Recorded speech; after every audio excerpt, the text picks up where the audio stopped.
It's the tragedy that has made a lasting impression throughout South Florida and the rest of the state. The unexpected condo collapse, which resulted in 98 deaths, hundreds of family members devastated, and countless others affected from statewide changes intended to prevent another catastrophe just like this. If you've seen any of my recent videos dealing with the state of condo living here in South Florida, then you know it hasn't been easy. New state mandates requiring structural assessments on older condo buildings have priced out many Floridians who no longer can afford to pay their fair share of the tab through condo associations. Couple that with skyrocketing insurance fees, and suddenly those golden years aren't looking so good for retirees living on a fixed income in condo buildings. But now we're more than halfway through 2024, and new legislation that just went into effect will hopefully get Floridians moving in the right direction again. And if you're thinking these latest laws might not be necessary, well, we're gonna take a quick look at 5 of the worst Florida condo incidences just this year alone. Hundreds of people who live at a Pembroke Pines apartment complex are stunned. They came home to find signs on their doors telling them they have a month to evacuate their home. The truth is, this decision really could save lives, but try telling that to Heron Condo residents who basically got blindsided. In July, structural engineers deemed all 19 of the buildings in this community unsafe to live, leaving hundreds of people who were renting from the condo owners with absolutely no place to go. There's a lot of children. No one here was prepared for this. This notice posted on residents' doors says the complex failed its 50-year recertification. She's been complaining to management for months. Well, what do you know? Structural assessment reports were not made available to residents. Man, I see this all the time. Even as condo residents complained to management about the state of their units, building management said, "Don't worry about it, it's all good." Until, obviously, it wasn't. And these Floridians, they were kicked right to the curb. And this is why transparency under the new laws that went into effect recently are so important. If condo owners had advance notice or warning of potential issues, they could plan accordingly.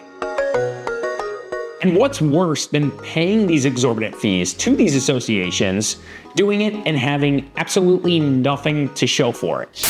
The county's website lists 7 unsafe structure cases at the association. They can't even do anything right. Any job that they do, they don't complete it properly. At the beginning of 2024, CBS Miami reported on an ongoing ordeal at the Venetian Gardens in Hialeah. The condo complex is literally falling apart. And as you saw earlier in the video, all it takes is an order from the state safety officials to put these condo owners, tenants, occupants on the street, even if they've done nothing wrong at all. But if there was an upside to all this, it's the fact this demonstrates exactly why new laws were put into effect 6 months later. If each unit owner paid on time, the association would collect around $2.4 million annually. To look like this, there's no explanation as to why our money is being mismanaged. If we were rating these incidents, then the incident that I'm about to show you at Williams Isle in Aventura might be number 1. The total assessment for the apartment we're sitting in is what? Approximately $224,000. You remember those annoying structural assessments that are now required in older buildings? This is what can happen, coupled with skyrocketing monthly HOA fees. Their monthly maintenance that's gone from $1,500 to $3,000. So a retired Floridian couple who has been living in their place for a decade are now being forced out. And no one wants to buy it, knowing there's a $224,000 fee on top of the purchase price. We're right now working in a number of communities with sellers who have large assessments ranging from, $10,000 to $100,000. Not as extreme as this $224,000 assessment, but the reality is there's no escaping this assessment. It is due at closing. So you just have to work through that detail. And in this case, that's really tough. The position you're in, what do you do? Pray. Even before structural reserve studies became this fiscal nightmare for most condo associations, there were condo owners, particularly retirees, living on a fixed income who were booted from their homes because safety inspectors deemed the building unsafe. You need to take some documents, a little bit of clothes, and out. But here's the catch for residents at this North Miami Beach condo. It's been 3 years, and they still are not allowed to move back in. Does that sound insane? She still has to pay her monthly condo fees. She's on the hook for the assessment levied after all this.